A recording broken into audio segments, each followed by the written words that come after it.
Welcome back. Last time we saw that our guys saved a girl from a couple of guys and they ended up being friends she never got thanked for anything. Well, the show continues and we see that. The next day, Sakura arrives at the diner, but he's got a bad look on his face because he's been tricked into giving a granny a piggyback ride. Since they've arrived, Sakura tells the granny to get off his back already because he's not above punching the granny in the face, so Granny Seo jumps off his back and Sakura realizes that she tricked him more than he thought. She had told him that her hips hurt so much that she could hardly walk at all. But all of a sudden, she can move perfectly well and doesn't even acknowledge it when Sakura tries to point it out to her, which makes him even angrier. However, despite the granny's jokes, she's so grateful to Sakura for helping her get to the diner this morning, so she thanks him.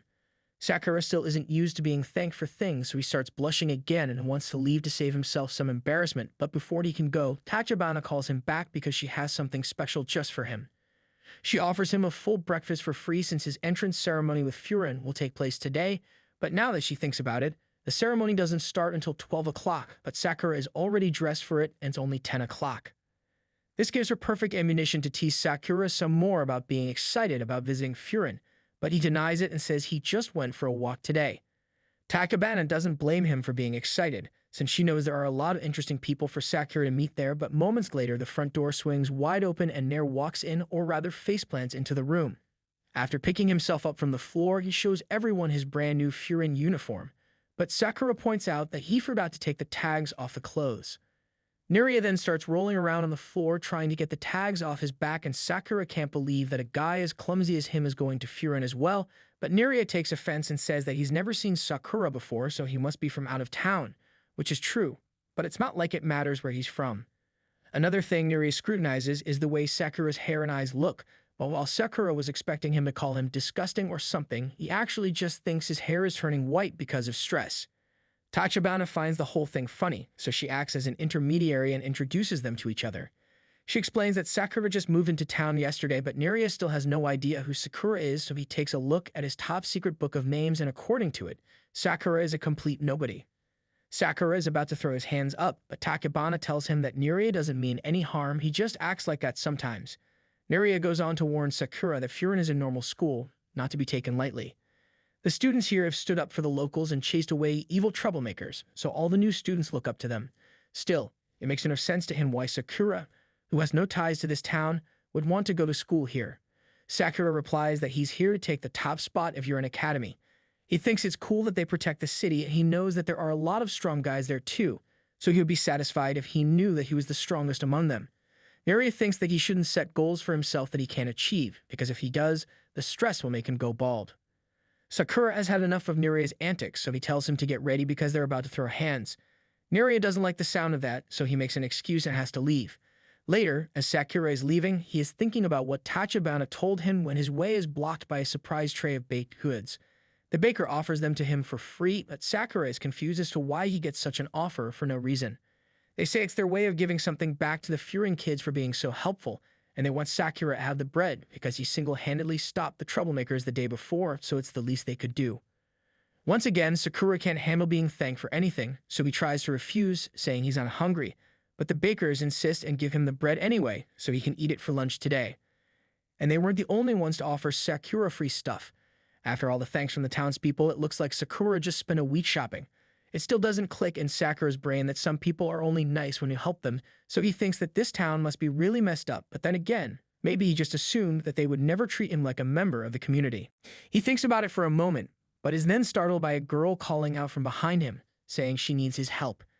In a dark alley, we see Nuri getting beaten up by a group of thugs, and they say it's because Nuri interrupted them while they were trying to beat up the girl we saw asking Sakura for help.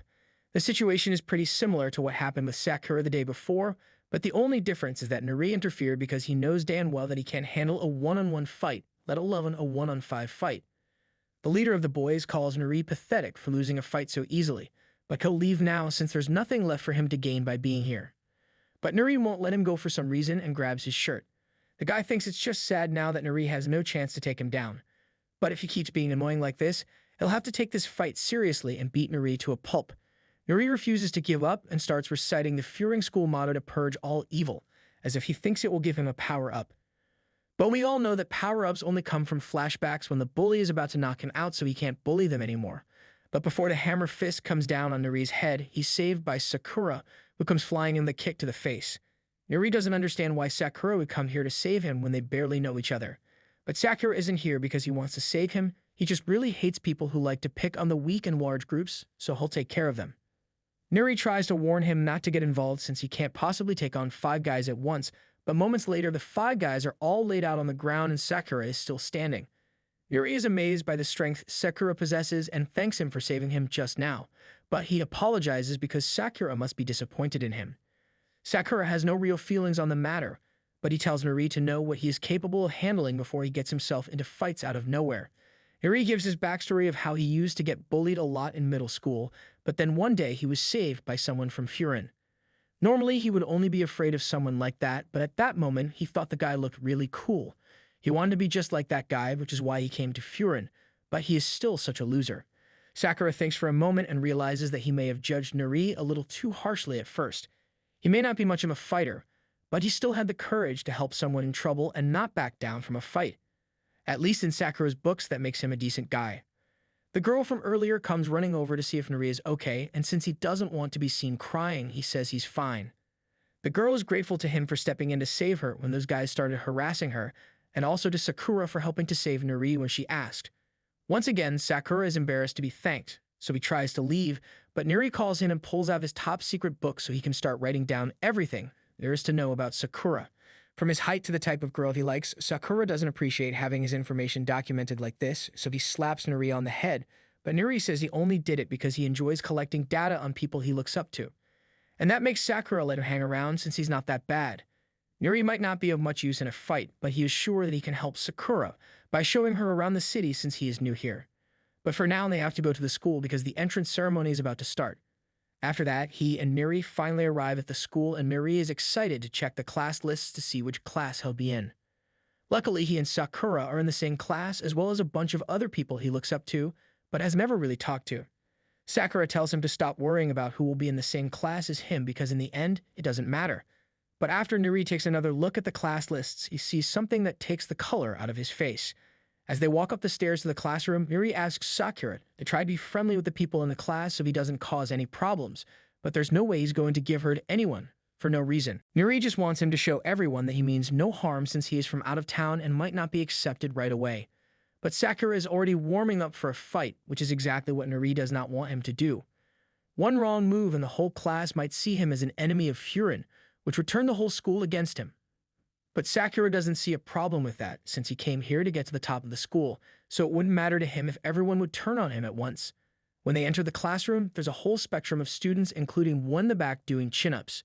Everyone starts staring at Sakura and he likes the way things are going since the class seems serious. She's approached by a guy with an eye patch and he seems nice. This is only true in Nuri's top-secret book, so you know he must be cool. The eye patch is just for show, but that's enough about him. He wants to hear about Sakura. Sakura was ready to fight right away, but he's surprised when Sue just pats him on the back and tells him he did a good job defending the city yesterday. Seeing how friendly Sue is with Sakura, everyone in the class becomes interested in him and asks what he did. Sue explains that he was the one who single-handedly stopped the gang that attacked the town, so they all immediately respect him. And Nuri is happy, because this means Sakura won't have a target on his back. However, when asked why he came here, Sakura answers honestly and says he came to get the top spot at the school, after saying that he now has the attention of all the heavyweights in the class, especially Sugita, who throws a desk out of nowhere and threatens to crush Sakura. But Sakura was already looking for a fight, so it works out well for him.